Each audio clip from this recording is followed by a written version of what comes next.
Bordar Paub, thank you so much for joining us today. And also thank you to Elgin and CVSC for inviting us back for, I think it's our second or maybe third year in a row. So yeah, thank you so much for having us. My name is Andrew. I'm the Senior Digital Manager at Promo Cymru. A little bit of background on Promo Cymru. So Promo work to ensure young people and communities are informed, engaged, connected and heard. And we deliver a whole range of digital services as well as supporting other organisations to work more digitally. My role kind of generally involves now supporting the third sector to gain a better understanding of, emerging digital tools and how they can kind of be utilised in our work. That usually includes things like, social media, websites, analytics, working remotely in the cloud, all that kind of thing. But yeah, today we're going to be focusing on AI. I usually do this as like a 2.5 hour session, so I'm going to be rattling through it at a kind of crazy speed in the hope that we get as much out of it as possible. So yeah, if you have any questions, you feel free to throw them at me as we go along. I'm very informal kind of person. Anyway, okay, a little bit of background for those if you're not overly familiar. What is AI? AI, or artificial intelligence, requires computer systems that can perform tasks that typically require human-level intelligence. So what we're talking about is things like learning and problem solving. So it might seem that AI is this brand new thing that's only kind of been invented in the last 18 months, but actually it's been around for a long time. And actually there's probably loads of stuff that you're already familiar with. So if you've got Siri or Alexa or Google, sorry if I set your phones off, but they're all examples of AI that's been around for years. Same with self-driving cars, facial recognition software. If you've been on holiday over the summer and you kind of came back and had to show your passport and it did all that stuff automatically. And also the main ones you've almost certainly been coming across for years now is the sort of we also recommend systems on websites like Amazon and Netflix, so that you may also be interested in. All of this is basically examples of AI in practice. So if it's not like this new thing, why does it feel like it is right now? Why does it feel like all of a sudden it's just everywhere? Well, while AI itself isn't new, there have basically been these really significant advancements made in the last sort of 18 months, 2 years, that mean it's a lot more accessible for everyday users to kind of get involved with it now and start seeing some of the benefits. So whereas before it was a very technical thing to kind of have to use, it's now really simple. You can kind of just use a text-based command and you can ask the AI really basic questions and you get fantastic answers.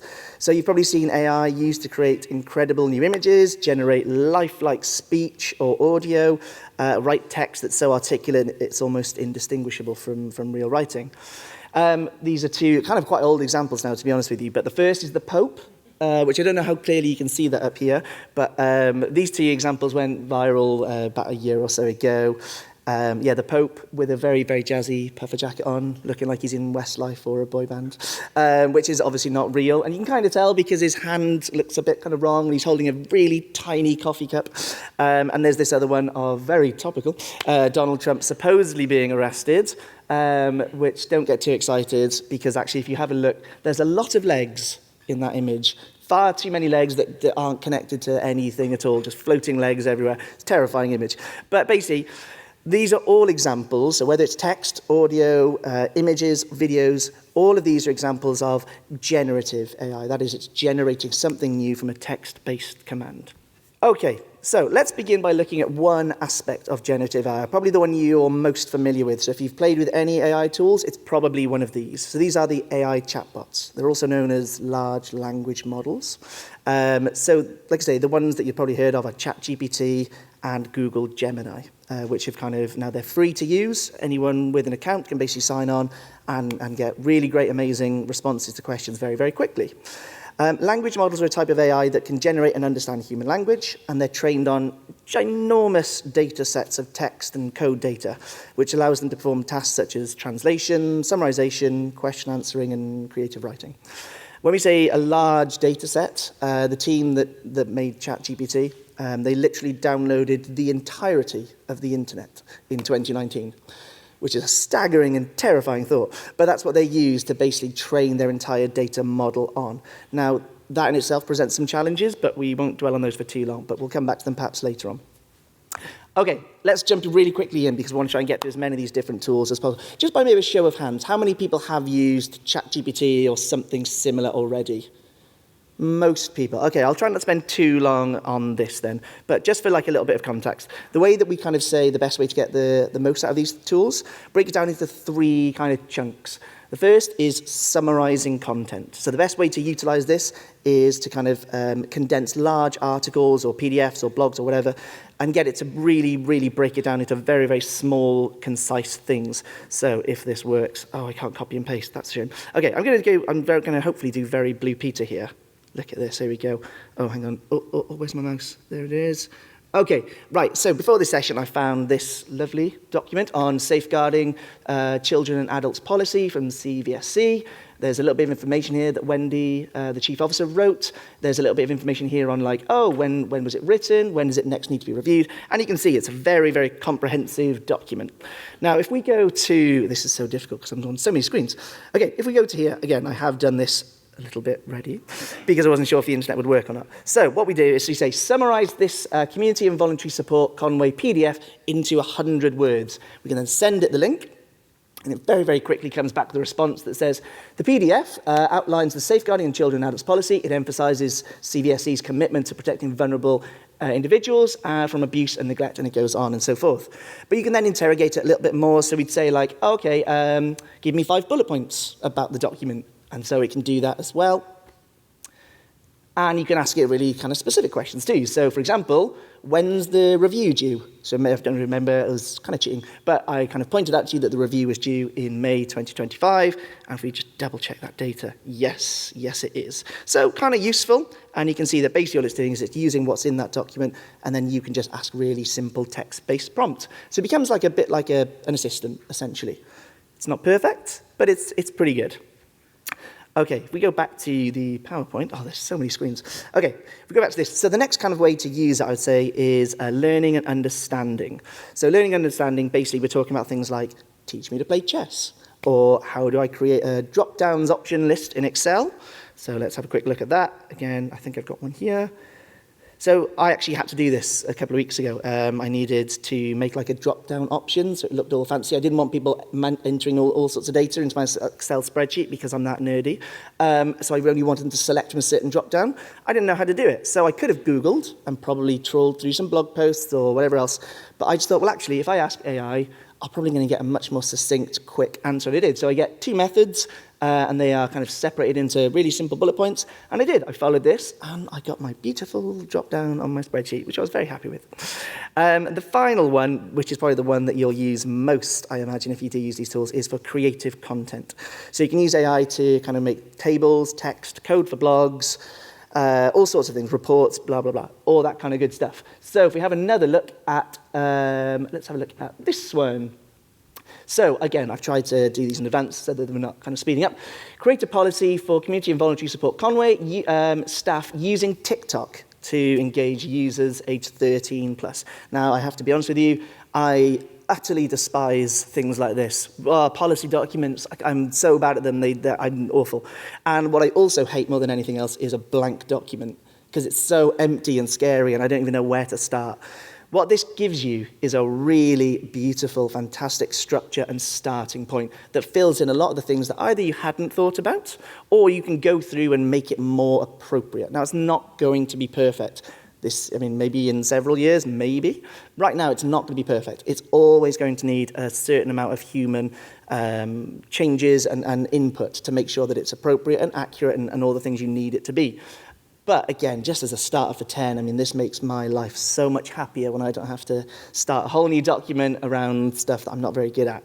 And again, what this is also quite useful is if you're going to be meeting like a colleague and you have to do this work together, how awkward is it? You go in a Zoom meeting or something, you're like, right, policy doc, let's go, let's do it. And you've got a blank document, no one knows where to start. With this, it's great. You're like, hey, here's like a draft. Let's look through this. What's missing? What haven't we included? Do we need to add some extra stuff because it's make it more relevant to North Wales or whatever you kind of might want to do? So yeah, as a starter for 10, these tools are wicked and really, really great, and I kind of really recommend them. Okay, in terms of where they're going and how they're developing, now this is really risky. I'm going to try and do a live demonstration of an AI tool. Now, this broke when Google did it, so if it doesn't work for me, I'm blaming Google, right? Okay, so how many people have got Google on their phone? If they've got a Google phone? Have you tried Gemini Live? Okay, so it's kind of like the next iteration, if you like, of these AI chatbots. So at the moment, it's mostly text-based. You can talk to them, but they're a bit kind of boring and sterile. Okay, let's see how this goes. Right. The idea with this tool is that basically you can talk to it in a far more informal way. You can interrupt it. In fact, it encourages you to interrupt it, and it feels weird because I don't like being rude. But you are meant to interrupt the AI and be a bit cheeky and go, stop talking. But you can have much more kind of informal conversations and get really kind of interesting answers. So let's see how this goes. So on my phone, I can just kind of press and hold. And then I'm going to go in. Oh, no. Sorry. Hopefully you can all hear this. I hear Manchester United have a new manager. Can you tell me a bit about it, please? Yeah, it's definitely been a big story in football recently. They've just appointed Ruben Amorim as their new manager. He's a young Portuguese coach, known for his attacking style of play. He's had a lot of success with his former club, Sporting Lisbon, so it'll be interesting to see what he can do with a big club like United. Okay, yeah, that's really interesting. Thank you. Didn't his team just play against Man City on, like, Tuesday or something? How did they get on? Right, it was Tuesday. Sporting Lisbon played against Man City in the Champions League. They actually lost the game 3-0. It was a tough match for them, but it's still early in the competition, so they've got time to turn things around. Okay, you get the idea. Some of that is actually inaccurate, so that kind of is a good example of how it isn't always perfect, but you get the idea, right? So we're kind of moving towards this kind of concept where it will be far less formal, it will be more conversational, and if you start to imagine that in your work, how you could start doing, hey, can you send emails, can you check my calendar, can you do this, that, and the other, those kind of admin tasks, that's where hopefully we're going to start seeing more improvements on AI in the future and supporting how we all work. Okay, let's move on. So that's like the text-based generative AI stuff. Let's try and have a really quick whistle-stop tour at using AI to generate images and videos. So there are loads and loads of tools. These are just a handful of them. There's Adobe Firefly, DALL-E, Gemini Advanced, Canva AI tools. You may be using Canva already. Basically, what makes these tools so impressive is that you don't need any creative skills whatsoever, which is good for me. I like a spreadsheet. You can generate incredible, realistic, and imaginative images from these simple text commands. You might notice there's not always perfect, but I've kind of come up with a couple of quick examples for you. So this first one, again, I just asked, I think it was Google, create an image of people doing a litter pick on a beach. It's not bad. Like, it's actually a lot better than it used to be, because I kind of had a quick look through here and I couldn't really see much wrong with this image. It's pretty clever. Except the guy's maybe a bit too cool. Anyway, the next one.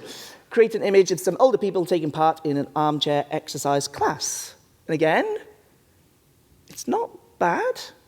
Maybe the lady in pink at the back, her shoulder maybe is a bit off. You can cut, something doesn't feel quite right, but it's not bad. And if you think about it, I actually did this very similar talk this time last year, and the images were nowhere near as good. And that's like a year's difference. You think about where we'll be in another year, another 2 years, etc. Also, just doing this every year it's killing me, because the AI moves so fast. I have to update this slide every 2 weeks because everything changes so quickly. And here's a fun one. Here's me. I thought I'd do this as well using, so I said, it doesn't have to be a real photo or an image. You can ask it to do all sorts of style, like if you like anime or cartoons or Picasso style. You can ask it to do it in all these different styles. So I think this was create a cartoon image of a speaker at a volunteering conference event. The speaker is on stage with a large presentation display behind him with lots of people watching from circular tables in the audience. And it's not bad. I mean, the text is a little bit weird. It's like Vonference, but it's pretty good. And again, if you did this like a year ago, that would have been almost hieroglyphics. Like there would be no text in those images at all. Okay, there's one other one I just very quickly wanted to show you. So those two, I think, was ChatGPT and Google. This is another one called Adobe Firefly, and it's really fun. Basically, it has something called a fill feature, and this is my colleague Joe. Sorry, Joe, but we've decided to turn Joe into a pirate.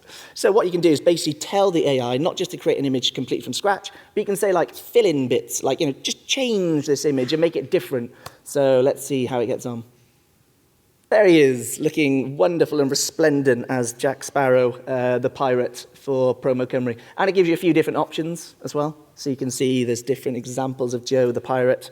But again, these are all tools that are all completely free to use. And at the moment, they're probably more fun than anything else. But they're all out there. They're all available. And I think the one thing I kind of want you to take away from today's session, if nothing else, is that it's really important to go out and try these things. If you don't use them in your work, that's fine. But I think otherwise, we're going to fall behind so quickly. And particularly in the third sector, it's something we've always struggled with, mostly because of capacity and lack of funding. But this is an area that is not going away. It's only going to get bigger. It's only going to get more impactful on our work. And if we're not kind of staying up to date with it, then we're going to fall further behind the private sector. So go out and play with these tools, if nothing else. I mentioned before how quickly it progresses. I hope this isn't too loud, because this is absolutely the stuff of nightmares. This is an AI video that was made, I think it was just over a year ago. The command that was put in at the time was, Will Smith eating spaghetti. Oh, that's hot. That's hot. Uncle Phil, come try this. Fresh pasta of Bel Air. I don't know why either. No, don't ask me why. I don't know. But it's utterly terrifying, isn't it? It's grim. That was a year ago. A year to the day later. So yes, that is completely AI. That is not a real person. That is not a real bowl of noodles. That is completely AI. 1 year later. So you can see the progress of how fast these tools are moving and how just quickly it all develops. So with that in mind, we're going to have a little test, right? I'm going to play 2 videos. One of these is a real stock video. One of them is AI generated. So what I'm going to ask you to do is if you can identify which of those 2 videos is AI. So I'll leave them on screen for a couple of seconds. And what we'll do is a quick show of hands. So if you think the video on the left is AI, please raise your hand now. Okay. And if you think the video on the right is AI, raise your hand now. I mean, the fact that the room is 50-50 split says everything. I can tell you it's the boy in the clouds. He is completely AI generated, not real at all. The lady on the right-hand side reading some sort of, brochure, she's real. But the fact that we can't tell the difference is staggering. We've got 2 more examples for you just because it's fun. So these are 2 astronaut videos. Again, one is completely and utterly real, filmed with real people by real camera people. And the other is completely generated by putting a text-based command into a tool called Sora AI. So if you think the video on the left is AI, hands up. Okay, and if you think the video on the right is AI, hands up. I think most of you got that wrong. It's the video on the right was AI. The video on the left is completely and utterly real. And the last one is a lovely beach scene. So again, we've got 2 beautiful scenes of the tide being lapped up on the beach, very relaxing for a Friday morning. But one of them is completely made up and is just code, and the other is actually real life. So, do you think, so for the video on the left is AI, hands up? And the video on the right. I think what this proves is that no one has a clue. We're all completely muddled and lost, right? And I'm with you, I don't have a clue either. I only know because I cheated and I know the answers. The video on the right is not real. The video on the left is completely real. Staggering and terrifying. So yeah, these are tools this is from Sora. So I think I can show you Sora really, really quickly. The only thing with Sora right now is that actually it's not publicly available. So right now this is almost more a demonstration purposes. You can't use it. I also genuinely wonder whether there's an element of they didn't want to launch it before the election in America. I don't know. I could be reading between the lines there. I'm not sure. But if you want to have a look at the sort of capabilities, it's just it's OpenAI, the same people that make ChatGPT, and this is their video tool that will launch at some point. Okay, yep. So that was Sora that I mentioned that's not currently live. However, there are other tools that are available. There are some that you can make videos, but right now the free ones they're quite poor and they're not really, they don't have much use cases. But there's a fun one that Joe, the previously seen pirate, my colleague, he found a tool called Lumen 5, which is kind of like a hybrid of real and AI, and right now has more practical uses. Basically, you say to Lumen 5, I would like a video about this scene, or you can give it a blog post or a website post, and it kind of pull in most of the key bits of information.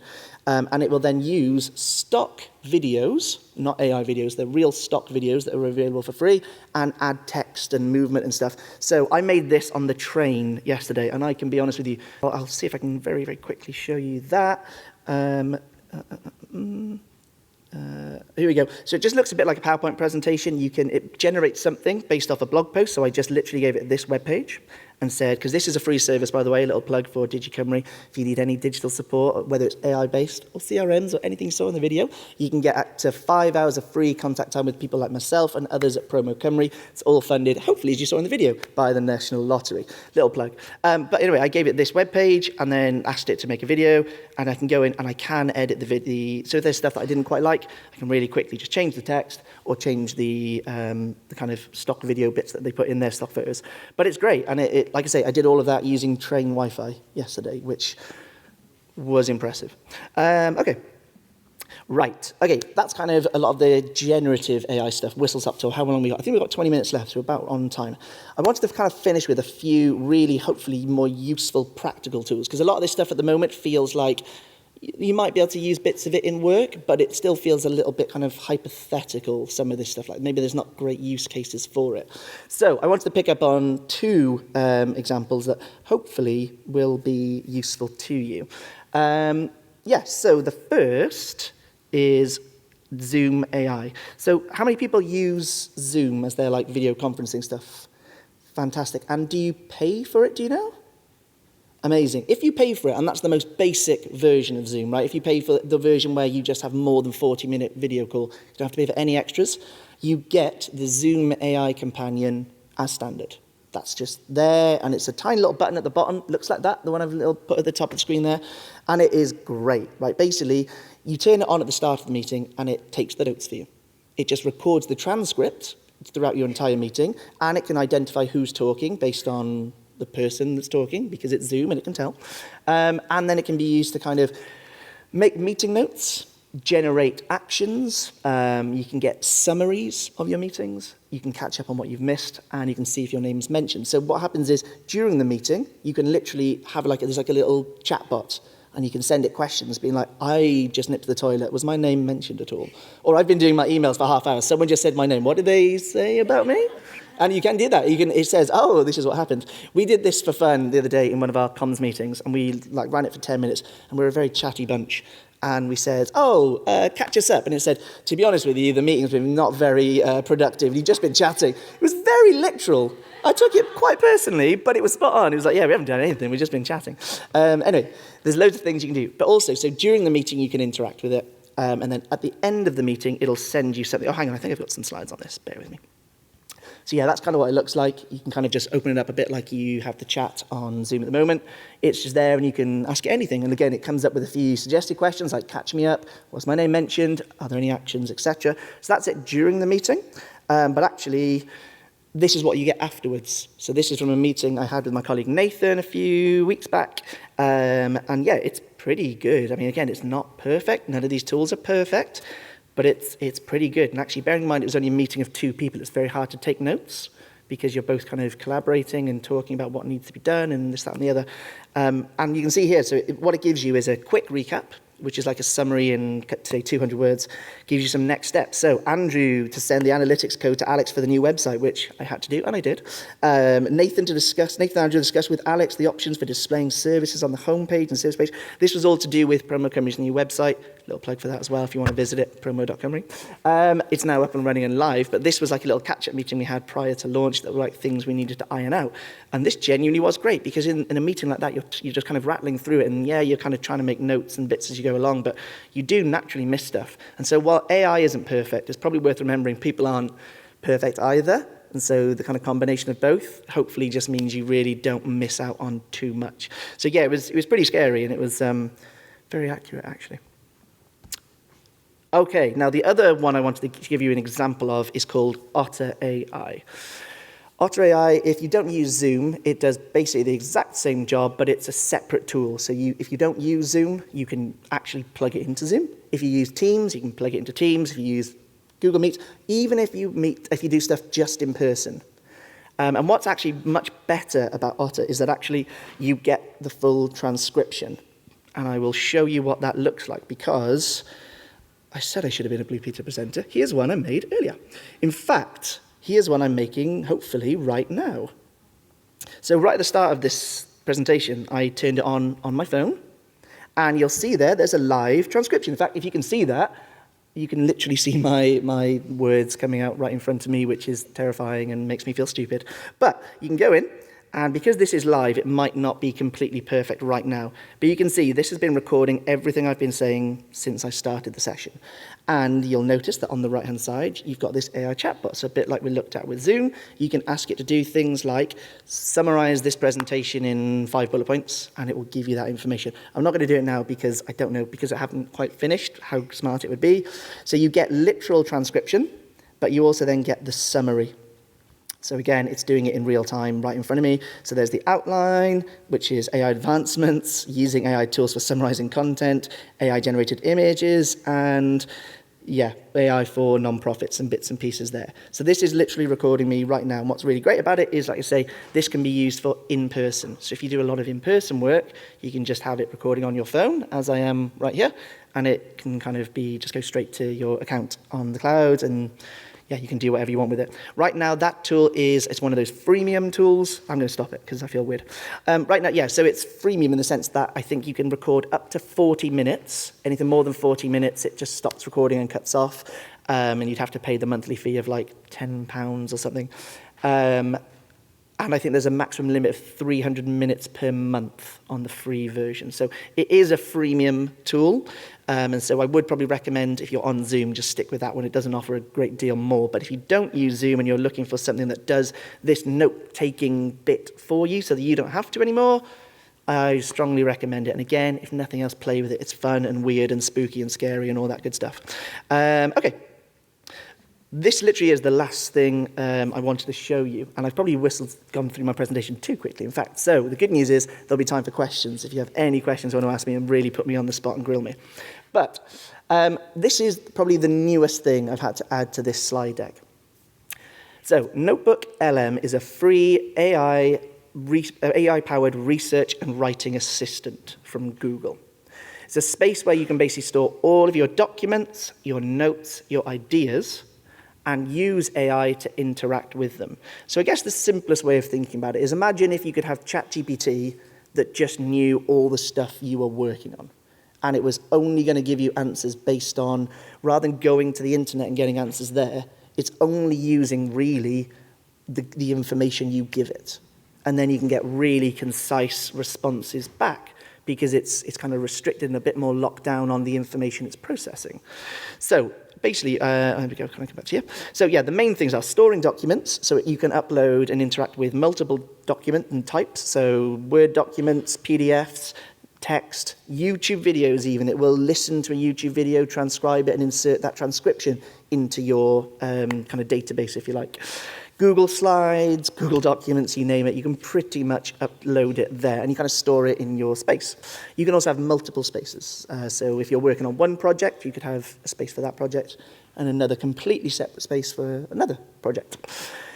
Basically, like I mentioned, it'll analyze the content, providing critiques, suggestions, and help to brainstorm new ideas. It can also create summaries, generate FAQs, which can be quite good. It can make quizzes, which can be fun, and most impressively, podcasts, which I'm going to come to in a second. So let's have a quick look at this one. So this is the website when you go into it. At the moment, it's completely free. Basically, the main reason it was launched, and it was actually launched initially in beta for students in America. And the idea is it's like meant to be a place where you can learn. So if you're a student and you've got multiple modules at university and you need to write stuff about that, you can upload all of your notes, you can upload videos from your lecturers, all sorts of things, and store all of that information. And then ask the AI to help you with, like, say, help me learn better. And so that's why there are these pop quizzes, if you like, where it'll ask you loads of questions and test your knowledge and understanding, but also the podcast, because the idea being that some people are more auditory learners, right? So it can kind of turn everything you give it into something that sounds like a podcast. So again, Blue Peter, I made a space for CVSC. So I don't know if Elgin's still here or not, but you're welcome to have this once I'm done. I made it really, really, really quickly and barely put any information into this.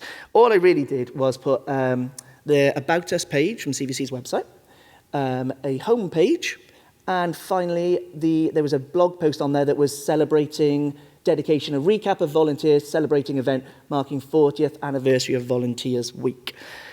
And then so far you can see that's all the information I've given it. And straight away I get this kind of bit where it's like, help me create an FAQ, a study guide.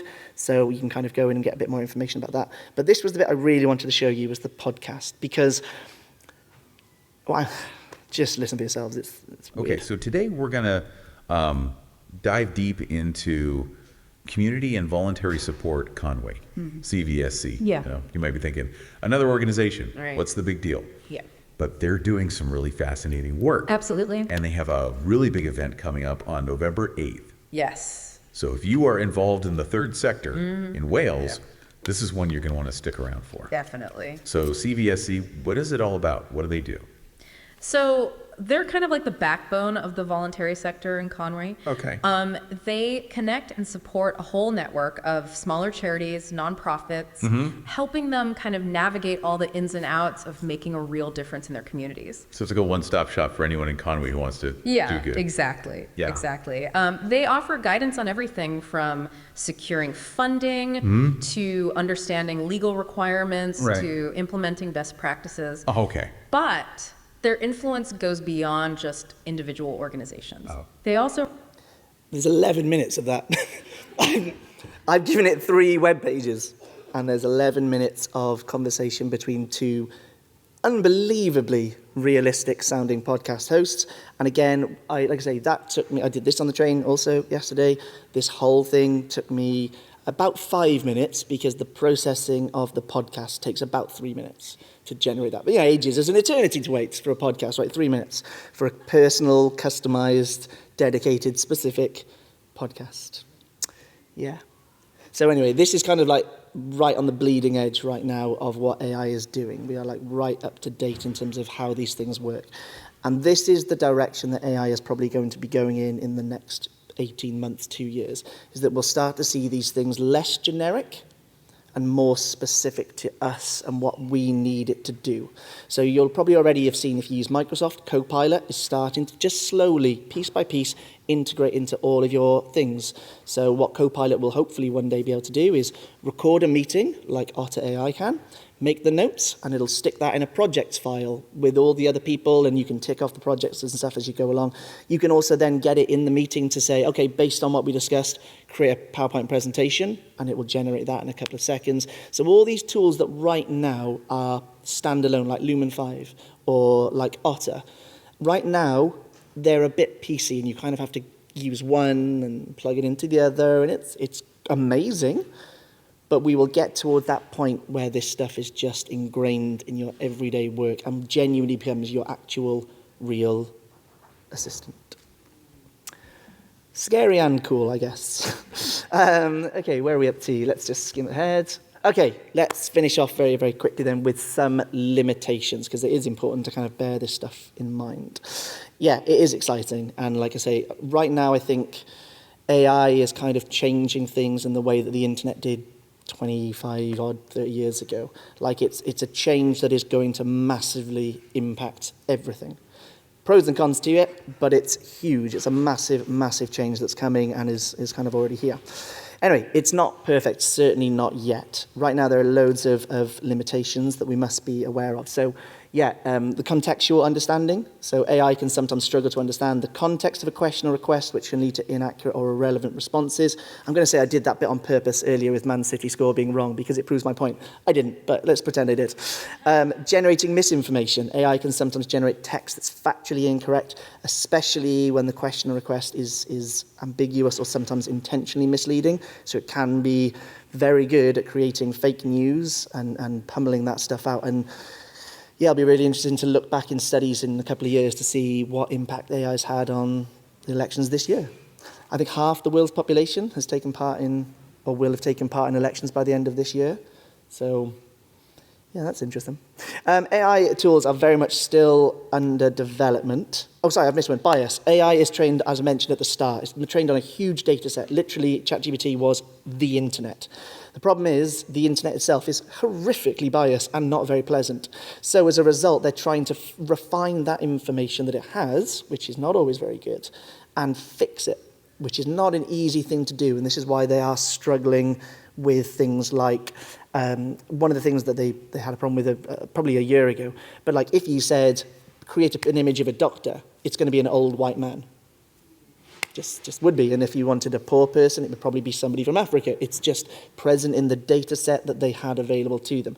So therefore, you have to be careful that while they're trying to iron them out, Google actually did something recently where they went completely the other direction. And if you asked it for, like, show me the American founding fathers, it brought up black men or black women, because it's trying to fix the problems that the data has, but in doing so, it's gone too far the other way, and it's no longer accurate in that sense. So it's going to take time, and that's going to be an ongoing job, and it'll probably never be 100% perfect. And yeah, as I mentioned, AI tools are still very much under development, and in truth, they'll never replace the need for real people to review and check the answers they provide. They're meant to be there as, like I mentioned, an assistant, not a replacement. It's important to be aware of these limitations and don't rely on AI to provide perfect or definitive answers. Be very critical of the responses and consult other sources, ideally trusted sources, to verify their accuracy. There's also the environmental impact, which again, it's important to mention. I don't want to dwell on it because I don't want to put people off using these tools because the public sector aren't going to care. But the environmental impact of AI right now is horrendous. I think they say it takes, something like 4 bottles of water to generate 100 words of written text. And to create a video, I mean, you're talking scary, scary amounts of water. The only good thing is the AI companies themselves have acknowledged this, and they say their next model will already be 60% better and more environmentally friendly. But yeah, this is never going to be an environmentally carbon neutral thing. Supercomputers use so much heat and energy that water is required, and that's always going to be the case, no matter how good they get, certainly for the next decade. Bearing all of that in mind, though, I still think, like I say, these tools are important. And I think what we need to offset some of that bad stuff with is the idea of AI tools right now is that it will free up your time. That's the best thing I can give you, is that if you can free up your time writing meeting notes, writing policy documents, making things difficult, the admin side of your job, if we can remove that, it gives you the time back to go and work in your communities with real people. So actually, that's where AI can be really helpful. Get us off the computer, not spending more time on it. Get us off the computer and with our communities back where we should be and where we do our best work. Final plug, as I mentioned, for Digi Cymru. So if you'd like to learn more about AI or any digital challenge, so it could be, as the video shows you, social media, CRMs, Office 365, Google Workspace, whatever it is, if you're having a digital challenge, Promo Cymru are offering up to 5 hours of one-to-one consultation support through a service called Digi Cymru. Digi Cymru is funded by the National Lottery Community Fund, and basically people can access our charities, non-profit organisations, social enterprise, but you must have an asset lock or be a CIC with an asset lock, and community or voluntary groups. You don't have to be a registered organisation. I'll leave that on screen if you do want to do it. That takes you to the page. I think it tells you a little bit more about Digi Cymru, but you can also just book without needing to do any emails or anything. It just opens this thing called Calendly, and you can literally put it straight in your diary, and you'll be paired up with either myself or one of my colleagues, and we'll go from there. That's it from me. I'm more than happy to take any questions because I've rattled through it at such a speed that I've actually finished early. But otherwise, just to say thank you very much for having me, and hopefully see you again same time next year. Oh.